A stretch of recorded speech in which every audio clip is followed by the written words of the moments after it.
नमस्कार.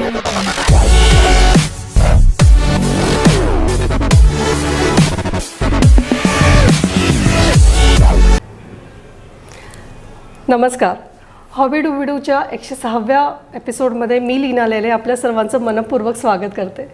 मित्रांनो, हॉबी डुबीडूच्या या मंचावर आपण नेहमीच अनेक मान्यवरांना आमंत्रित करत असतो. विविध क्षेत्रातले मान्यवर ज्यांनी आपल्या क्षेत्रात अतिशय नाव कमवलेलं आहे. आणि या सर्व मुलाखतीतून आपल्याला एक गोष्ट पाहायला मिळते, कॉमन पाहायला मिळते, ती अशी की त्या सर्व मान्यवरांनी त्या क्षेत्रात एवढं नाव कमवलं कारण त्यांचं ते आवडीचं क्षेत्र होतं.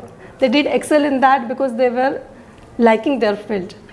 तर आपल्या प्रत्येकाचं काही ना काही आवडीचं क्षेत्र असतं आणि फार कमी वेळा असं होतं की तुम्हाला तुमच्या आवडीच्या क्षेत्रात काम करायला मिळतं. आता आवडीचं क्षेत्र प्रत्येकाचं वेगवेगळं असतं, गायन, कला किंवा एखादा विषय. पण त्यातही सायन्स हा आवडीचं सब्जेक्ट असणं आणि त्याच्यात काम करणं ही थोडी वेगळी गोष्ट आहे. तर सायन्स या फील्डमध्ये बरेच लोक काम करतात, पण त्या पुढे जाऊन त्या विषयात काहीतरी संशोधन करणे हे खूपच कमी लोक करतात. तर या तुरळक लोकांपैकी आजचे आपले गेस्ट आहेत ज्यांचं नाव आहे श्रीयुत यतीन राणे सर. सर, मी आपलं मनपूर्वक स्वागत करते. नमस्कार. थँक्यू. यतीन सरांचा मी परिचय करून देते. सर हे नॅनो फायबर टेक्नॉलॉजीतले एक्सपर्ट असून त्यांनी आतापर्यंत 5 पेटंट क्लेम केले आहेत, ज्याच्यापैकी एक कमर्शियलाइज देखील झालेलं आहे. ॲडव्हान्स टेक्स्टाईल टेक्निक्स हे त्यांचं क्षेत्र तर आहेच, पण instrument design, data information analysis, API processes अशा विविध क्षेत्रात देखील ते काम करतात. सरांनी इन्स्टिट्यूट ऑफ केमिकल टेक्नॉलॉजी मुंबईमधून MTech केलं आहे, तर फिलाडेल्फिया येथून त्यांनी PhD देखील केली आहे. त्यांचं शिक्षण आणि PhD हे फायबर अँड टेक्स्टाईल प्रोसेसिंग या विषयातून झालेलं आहे. त्यानंतर त्यांनी सुरुवातीला अहमदाबाद येथे 2 वर्ष जॉब केला आणि त्यानंतर ते अमेरिकेत स्थित झाले. सध्या ते पार्कर हॅनिफन कॉर्पोरेशनमध्ये सायंटिस्ट म्हणून काम करत आहेत. याच कॉर्पोरेशनमध्ये त्यांनी अनेक विविध पदांवर देखील यापूर्वी काम केलेलं आहे, जसं की मॅनेजर, ॲप्लिकेशन मॅनेजर आणि मीडिया रिसर्च सायंटिस्ट. बापरे सर, एवढे सारं अचीवमेंट तुमचे आहेत आणि यात बरेचसे मी असे शब्द वाचलेत ज्याचं मला स्वतःला आत्तापर्यंत ज्ञात नाही आहे. तर या सगळ्या टर्म्स अँड टेक्नॉलॉजीज आपण त्यांच्याकडून जाणून घेऊयात. पण सर, त्याच्या आधी मला थोडंसं तुमच्याविषयी जाणून घ्यायला आवडेल की आपण सर मूळचे कुठले? मी भुसावळचा मूळचा. भुसावळचा. आणि आपलं सुरुवातीचं शिक्षण पण तिथेच झालं? नाही, सुरुवातीचं शिक्षण म्हणजे जे मेन आहे 10वी-12वी ते माझं जामनेरला झालेलं आहे. अच्छा. आणि त्यानंतर तुम्ही BTech institute of chemical technology मुंबईमध्ये BTech आणि MTech त्यानंतर केलं मी. आणि MTech झाल्यानंतरच मला कॅम्पसमध्येच अहमदाबादमध्ये अरविंद मिल्स जी आहे त्याच्या डेनिम R&D सेंटरमध्ये मी माझं करिअर सुरू केलं, जॉब सुरू केला. बरं सर, तर ते मला असं विचारावंसं वाटेल की हे जे हा जो सब्जेक्ट आहे फायबर अँड टेक्स्टाईल, तर हा विषय निवडण्यामागचा तुमचा जो डिसिजन होता तो कॉन्शियस डिसिजन होता की आपसुकच तुम्ही त्याची निवड केली, म्हणजे तुमचा नंबर तिथे लागला आणि मग तुम्ही ते निवडलं? फारच सुंदर प्रश्न आहे. तर यामागे थोडी एक छोटी म्हणजे गोष्ट आहे. तर माझी जी फॅमिली आहे, मी सर्वात लहान, मला 2 मोठे भाऊ आहेत. माझे वडील सुद्धा इंजिनियर, BSNL मध्ये इंजिनियर होते, दोघं भाऊ इंजिनियर. तर लहानपणापासून इंजिनिअरिंग मध्ये जाण्याचा माझा फार इच्छा होती आणि त्यामध्येच रिसर्च काही करायचं, नेक्स्ट लेवल टेक्नॉलॉजी, म्हणजे नेहमीच घरामध्ये हे डिस्कशन वगैरे थोडंसं बीज तुमच्या फॅमिलीमधूनच तुमच्याकडे पेरला गेला आलेला आहे. करेक्ट. आणि मग माझ्या भावाचं पॉलिमर टेक्नॉलॉजी मध्ये डिग्री झालेली आहे आणि त्यामध्येच मग मला पुढे शिक्षण घेण्याची फार इच्छा होती. मग त्यामुळे इन्स्टिट्यूट ऑफ केमिकल टेक्नॉलॉजी, अगोदर UDCT ज्या नावाने ते फेमस होतं, तर त्या ठिकाणी मी गेल्यानंतर मग पॉलिमरशी रिलेटेड फायबर्स ही एक दुसरी शाखा आहे की जी सर्वांनाच आवडत आहे. म्हणजे कपडे कोण घालत नाही, आणि इट्स नॉट कपडेच नाही तर इंडस्ट्रियल सेक्टरमध्ये सुद्धा, म्हणजे रस्ते म्हणा, तुम्ही म्हणाल त्या सेक्टरमध्ये टेक्स्टाईल्सचा ॲप्लिकेशन होतं. मग त्यामुळे मी ती सिलेक्ट केले. अच्छा. मग तुम्ही म्हणालात की तुमचा सुरुवातीचा अहमदाबादला जॉब होता? हां, पहिला जॉब अहमदाबादला होता आणि तो रिसर्च अँड डेव्हलपमेंटमध्येच होता. तर डेनिम जे आहे, म्हणजे भारतातील अरविंद मिल्स जी आहे ही एशियातील सर्वात मोठी आहे बेसिकली. आणि वर्ल्डमध्ये 3 नंबर लागतो डेनिमचा, अरविंद मिल्सचा. तर फार मोठी कंपनी आहे आणि आय एम प्राऊड की आपल्या भारतामध्ये ती कंपनी आहे आणि त्याचे प्रॉडक्ट जे आहे ते जगामध्ये सर्व ठिकाणी A1 क्वालिटीचे प्रॉडक्ट जातात. अच्छा, तर तिथे प्रोडक्शन आणि R&D हे दोघं होतात. प्रोडक्शनही आहे आणि R&D आहे. मी R&D मध्ये होतो स्पेशली. तर जोही नवीन एखादा कपडा बनवायचा आहे किंवा नवीन क्वालिटी आम्हाला आणायची आहे मार्केटमध्ये, एखादं वेगवेगळे जे समर आलं, समरचं काही नवीन व्हरायटी, समर कलेक्शन, समर कलेक्शन, असे वेगवेगळे जे कलेक्शन्स आहे त्यांची जबाबदारी माझ्यावर होती. अच्छा, वाव, इंटरेस्टिंग. गुड. मग त्यानंतर तुम्ही साधारण अमेरिकेत शिफ्ट झालात, राईट? त्यानंतर मी ॲक्च्युली मला म्हणजे ह्या रिसर्चमध्ये असतानाच आमचं बोलणं चालू असायचं वेगवेगळ्या युनिव्हर्सिटी सोबत. तिकडनं ॲक्च्युली मला कॉल आला की are you interested in PhD. Okay. आणि मग फिलाडेल्फिया युनिव्हर्सिटी होती, थॉमस जेफरसन युनिव्हर्सिटी नाव आहे तिचं. तर त्या प्रोफेसरांनी मग सांगितलं की फुल्ली फंडेड पोझिशन आहे आणि स्टायपेंड सुद्धा आहे. तर मग मी म्हटलं का नाही, म्हणजे रिसर्चमध्ये I was interested in research आणि टॉपिक फार इंटरेस्टेड होता आणि माझ्याच फील्डचा होता, त्यामुळे सर्व एकदम मिळून आलं. मग त्यामुळे मग मी सिलेक्ट केलं. तुम्ही तिथे जाऊन ते PhDचं पूर्ण प्रबंध वगैरे तिथे पूर्ण केला? बरोबर, PhD माझी तिथे झालेली. अच्छा, मग त्यावेळेला तुमचं लग्न झालेलं होतं की? लग्न ऍक्च्युली माझं होणार होतं, कारण आता 2 वर्ष अरविंद मध्ये आणि अरविंद मिल्सचाही सेट जॉब होता, पण लग्न मग माझं PhD नंतर झालं. अच्छा, असं आहे. अच्छा, आपल्या वाईफ बद्दल थोडी माहिती सांगा. माझी वाईफ जी जळगावची आहे. अच्छा, म्हणजे तुम्ही जळगावचे जावई आहात. हो. तर ऍक्च्युली जळगावला MJ मध्ये त्या लेक्चरर होत्या. ओके. आणि BSc MSc ला लेक्चरर होत्या. आणि लग्न झाल्यानंतर तिकडे म्हणजे अमेरिकेतच आम्ही शिफ्ट झालो. हां, मग त्यानंतर बेसिकली तिथे घरूनच थोडं चालू असतं. ठीक आहे. मग PhD झाल्यावर ऍक्च्युली मध्ये तुमचं doctorate fellow something like that? हां, तर PhD झाल्यानंतर मग काय करायचं पुढे, तर एक म्हणजे वेगवेगळे मार्ग असतात. तर तुम्ही ज्याप्रमाणे सांगितलं की कसं आहे ना, आपल्याला काय आवडतं, मग ते टेस्ट करण्यासाठी इंडस्ट्रीमध्ये जाण्याचं की प्रोफेसरशिप किंवा असं इन्स्टिट्यूटमध्ये युनिव्हर्सिटीमध्ये जाण्याचं. मग त्यामुळे पोस्ट डॉक्टरल फेलोशिप. तर त्यामध्ये कसं, त्यामध्ये एक वाव भेटतो तुम्हाला की ओके, तुम्हाला प्रोफेसरशिप करायला आवडेल का, कारण तुम्ही त्याच वातावरणात पुढे PhD नंतर काम करतात. मग त्यामुळे मी ते करून बघितलं. बट देन मला असं जाणवलं की कदाचित इंडस्ट्रीमध्ये चांगलं करू शकेल. पण त्याच दरम्यान असा एक टर्न झाला की मी पोस्ट डॉक्टरल फेलोशिपमध्ये ज्या प्रोजेक्टवर काम करत होतो त्याच प्रोजेक्टची कंपनी एक बनली. एक कंपनी स्पिन आउट झाली त्या प्रोजेक्टवर आणि तिथेच माझा पहिला पॅटंट मी घेतला.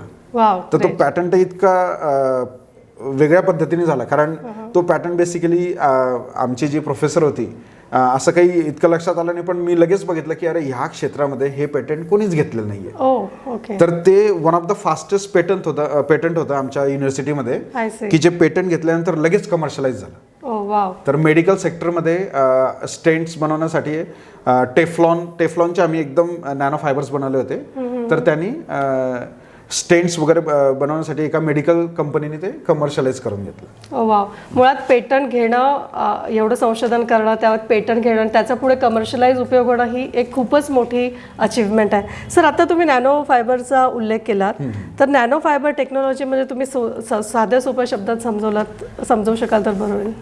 एकदम साधं सिम्पल एक्झाम्पल द्यायचं जर झालं तर, नॅनो फायबर जर मी असं सांगितलं की ओके हा नॅनो फायबर आहे, तर आपल्या उघड्या डोळ्यांनी नुसतं तो दिसणार नाही. त्यासाठी एकदम हाय मायक्रोस्कोप यूज करावं, व्हेरी हाय मॅग्निफिकेशन यूज करावं लागतं. तर सिम्पल याच्यामध्ये आपला जो डोक्याचे केस असतात त्यापेक्षा 500 ते 750 पटींनी छोटा असणारा जो धागा त्याला नॅनो फायबर म्हणतात. असं एकदम सिम्पल लँग्वेज मधलं आहे. आणि त्याचं वैशिष्ट्य दुसरं काय असतं की इतकं बारीक का जायचं, तर सरफेस एरिया जो असतो, म्हणजे आजूबाजूचा जो एरिया असतो, तर तो फार वाढतो. म्हणजे आता बघा की समजा गोळी असली एक, ती गोळी तुम्ही पाण्यात टाकायची किंवा त्या गोळीची पावडर करून जर पाण्यात टाकली तर कोणतं लवकर विरघळेल? पावडर ऑब्व्हियसली लवकर, कारण त्याचा सरफेस एरिया भरपूर वाढून जातो. तर त्या तत्वावर ही पूर्ण टेक्नॉलॉजी जी आहे ही बनलेली आहे. तर तो सरफेस एरिया वाढल्यामुळे जी प्रक्रिया किंवा रिॲक्शन आपण जी म्हणतो ती एकदम फास्ट आणि वेगळ्या पद्धतीने होते. तर त्यावर हे पूर्ण सायन्स उभं झालं. अच्छा, तुम्ही हा जो कमर्शियलाइज उपयोग सांगितला त्याच्यात तुम्ही मेडिकल स्टेंट्सचा उल्लेख केला.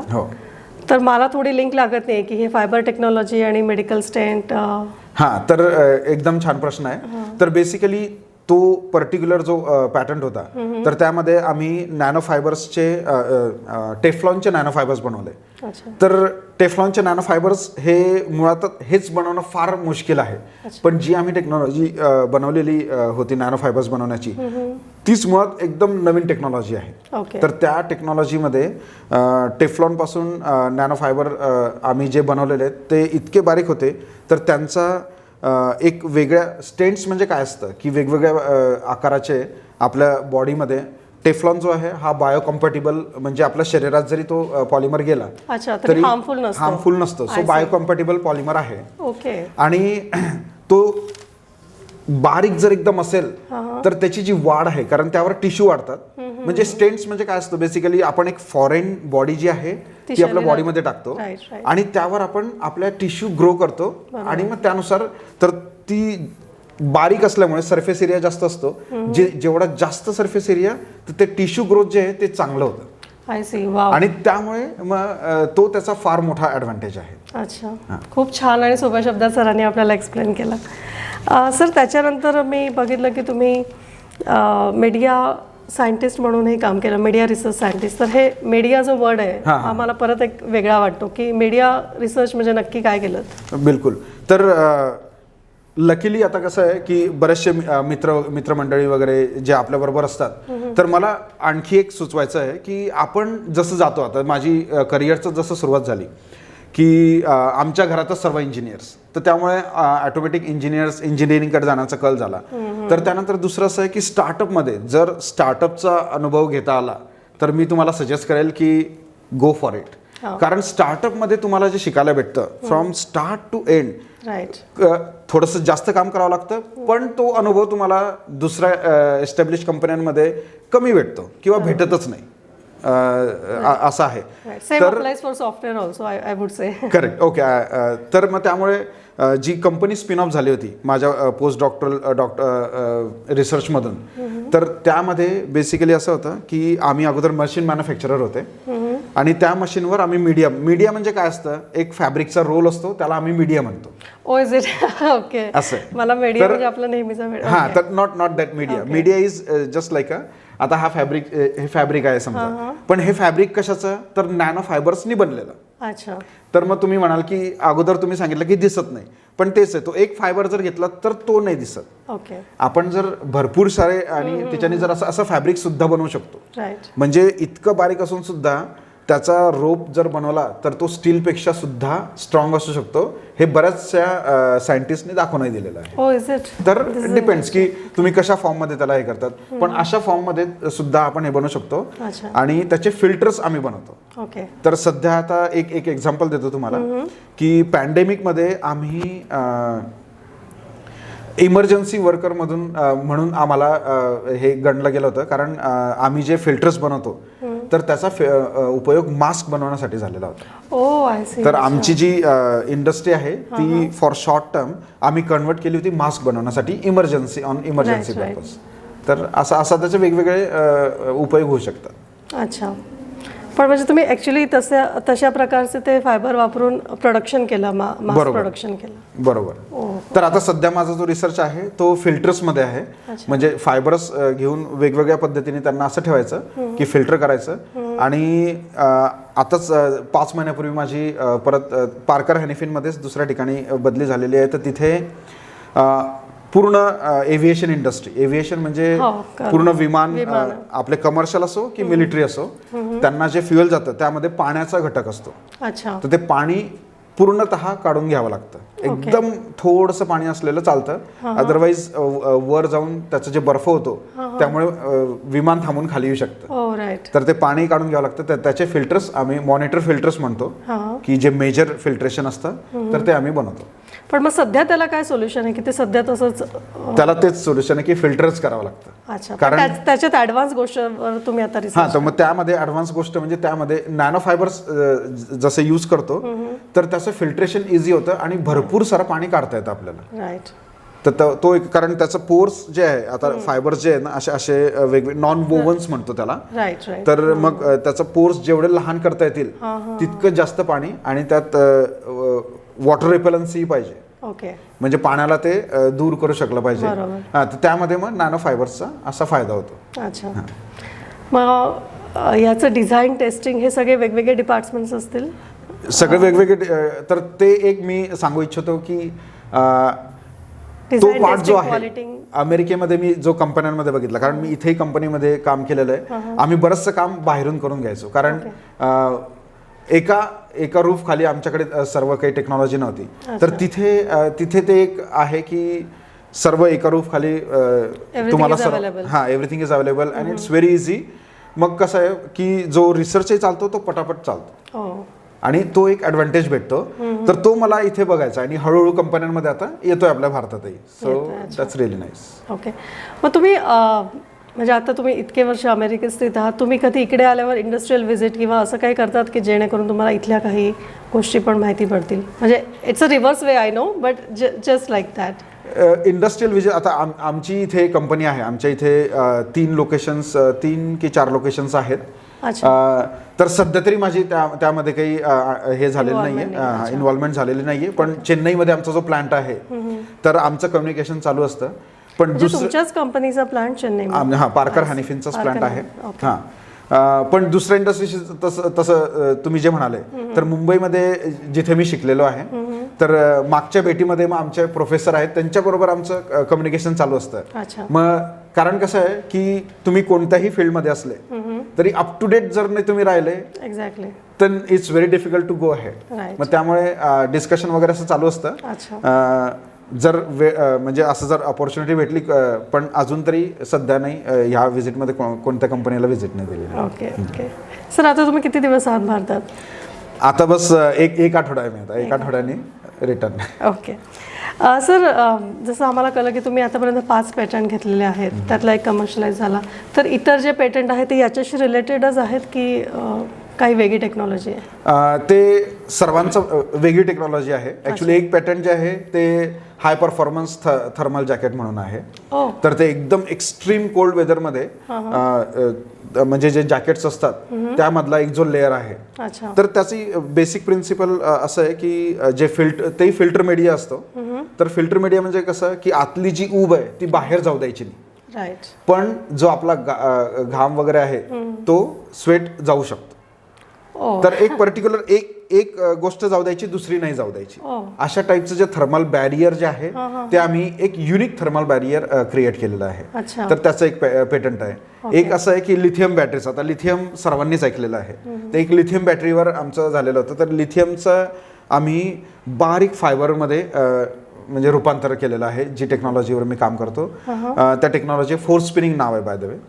तर त्या फोर्स स्पिनिंग यूज करून आम्ही लिथियमचा बारीक फायबर, मग सरफेस एरिया वाढलं, त्यामुळे त्याची परफॉर्मन्स फार वाढतो, इफिकसी आणि ते फार वाढलेलं आहे.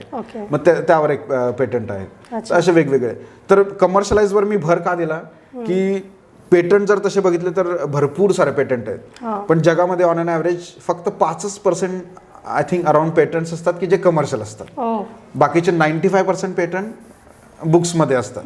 तर त्यामुळे तो एक मी भर दिलेला आहे. कारण माझं म्हणण्याचं असं आहे की पेटंट काढताना बऱ्याचशा अशा गोष्टी असतात की आपली लाईफ ते इझी करू शकतात किंवा आपल्या परफॉर्मन्स बूस्ट करू शकतात.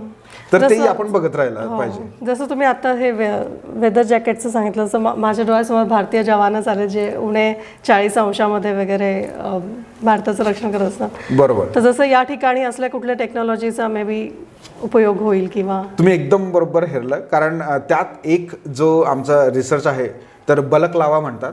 बलकलावा म्हणजे एक हे असतं, टोपी असते की ज्यावर आहे ना पूर्ण आपले हे जे डोके आहेत हे कव्हर असतं आणि इथून पूर्ण कव्हर असतं. असा एक फेस मास्क नाही म्हणू शकत, पण फेस मास्क सारखं पण पूर्ण कव्हर असतं. तर त्यामधले लेअर सुद्धा आम्ही त्याच पेटंटच्या आधारावर निर्माण केलेले आहेत. तर ते मिलिटरीमध्ये फार यूज होतं.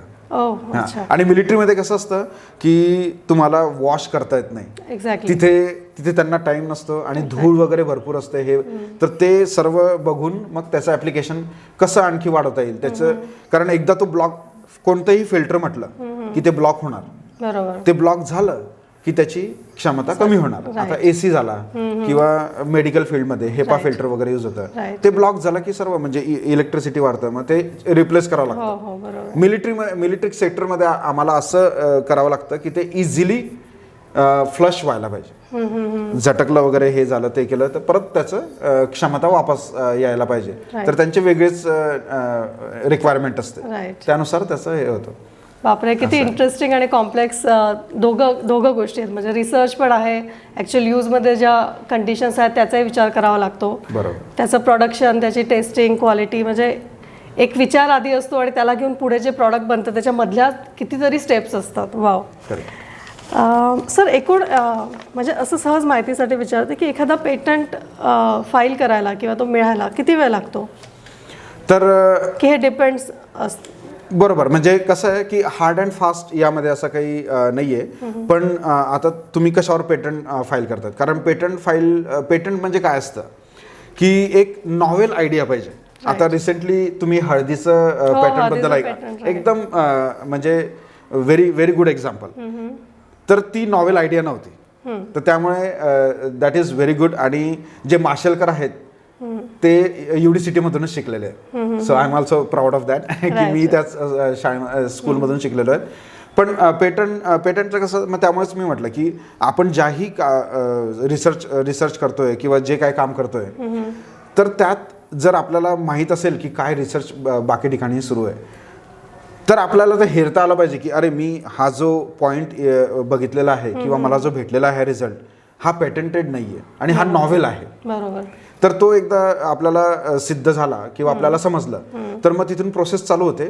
तर जवळजवळ 2 ते 3 वर्ष लागतात. अगोदर ऍप्लिकेशन फाईल करावं लागतं की बाबा आम्ही असं पेटंट करू इच्छित आहे. अच्छा. मग ते ऍप्लिकेशन स्टेजमध्ये राहतं की जी बॉडी आहे, म्हणजे वेगवेगळ्या तुम्ही इंडियन पॅटंटला किंवा US पॅटंटला फाईल करावं लागतं. मग त्यानंतर 2-3 वर्ष ते टेस्टिंगमध्ये राहतात की ओके यांनी जे सांगितलेलं आहे ते खरंच आहे का. अच्छा. मग व्हाईट स्पेस म्हणजे कसं की ज्यामध्ये फाईल नाही झालेले, पेटंट फाईल नाही झालेले, त्यामध्ये बसतं का, हे अवेलेबल आहे का खरंच, कोणी काही यामधलं ऑलरेडी पेटंट केलेलं आहेत का. मग ते कमी जास्त करावं लागतं की ओके हा म्हणजे बरेचसे जे पॉईंट्स असतात, 30 पॉईंट केलेले आहेत, 30 मध्ये ते सांगतात की अरे हे 5 पॉईंट या लोकांनी ऑलरेडी फाईल केलेले आहेत, तर ते तुम्हाला घेऊ शकता येत नाही. ओके.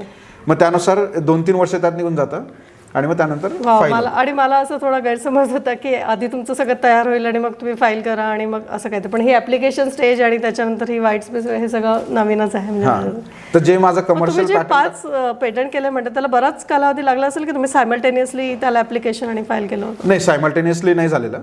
तर सर्वात अगोदर जे झालेलं, जे कमर्शियल झालेलं, ऍक्च्युली ते कमर्शियल जवळजवळ 7 देशांमध्ये कमर्शियल आहे. तर तेही एक असतं की तुम्ही कोणत्या देशामध्ये ते फाईल करतायत. अच्छा. जर ते पर्टिक्युलर कंट्रीमध्ये युनिव्हर्सल नसतं ते, युनिव्हर्सल वगैरे असंही काही नसतं. पण ते वेगवेगळ्या जसं जसं आमचं रिसर्च होत गेला, मग जसं भेटतं तसं त्या टाईपमध्ये फाईल करत जायचं. अच्छा. असं. पण एक आहे की जर तुम्हाला असं वाटलं की ही टेक्नॉलॉजी युनिक आहे, नवीन आहे, तर ती लगेच फाईल करायची. अदरवाईज रिसर्च सर्वीकडे चालूच असतं.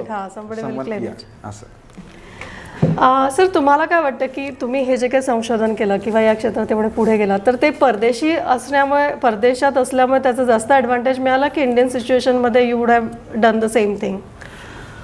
तर माझा रिसर्च जो आहे तो इंडियामध्येच झालेला आहे. स्टार्टिंगचा रिसर्च BTech MTech. अच्छा. त्यानंतर अरविंद मिल्समध्ये मी काम केलेलं आहे.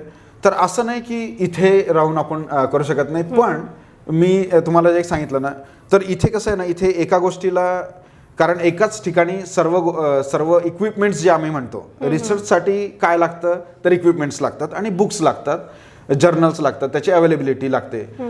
तर मला अजूनही आठवतं की त्यावेळेस, आता बरंच चेंज झालेलं आहे, पण एक आर्टिकल सुद्धा आम्हाला घेण्यासाठी जवळजवळ 1 महिना वेट करावा लागायचं बऱ्याच वेळेस की हे अवेलेबल नाही आहे. मग त्या युनिव्हर्सिटीमध्ये सांगा, IIT मध्ये जायचं, तिथून घ्या.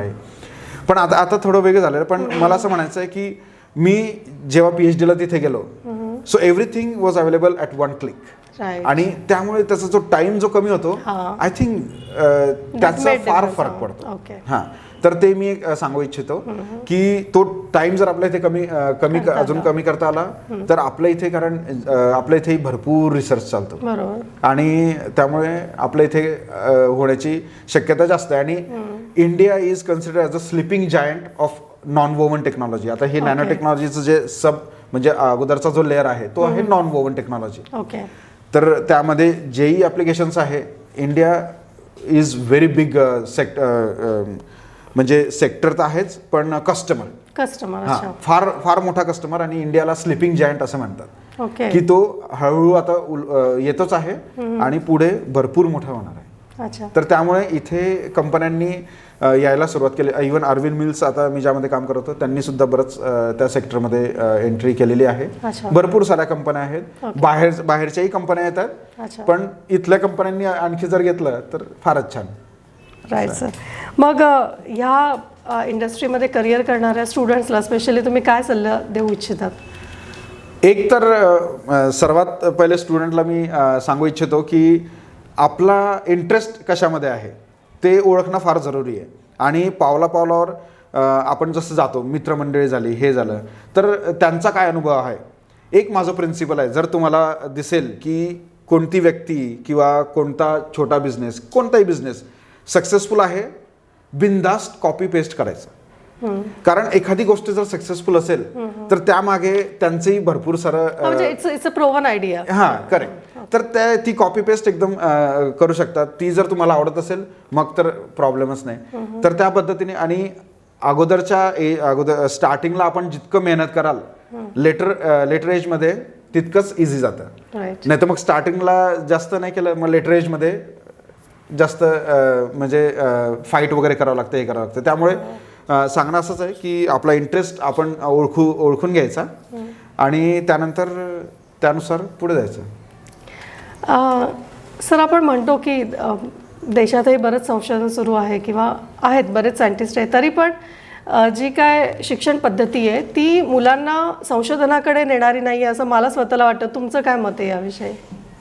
माझंही सेमच मत आहे. कारण पुस्तकी ज्ञान जे आहे, आपलं जसं एज्युकेशन संपतं आणि तुम्ही जसं इंडस्ट्रीमध्ये पाय ठेवतात, तर माझंच एक्झाम्पल जर द्यायचं झालं तर मी टेक्स्टाईलचं बीटेक, एमटेक आणि UDCT मुंबईमधून झाल्यानंतर मी जेव्हा कंपनीमध्ये गेलो आणि कंपनीमध्ये मी जेव्हा मशिनरी बघितली, मी स्वतःला प्रश्न विचारला की जर ह्या मशीनवर जर काही प्रॉब्लेम झाला, कॅन आय सॉल्व्ह इट?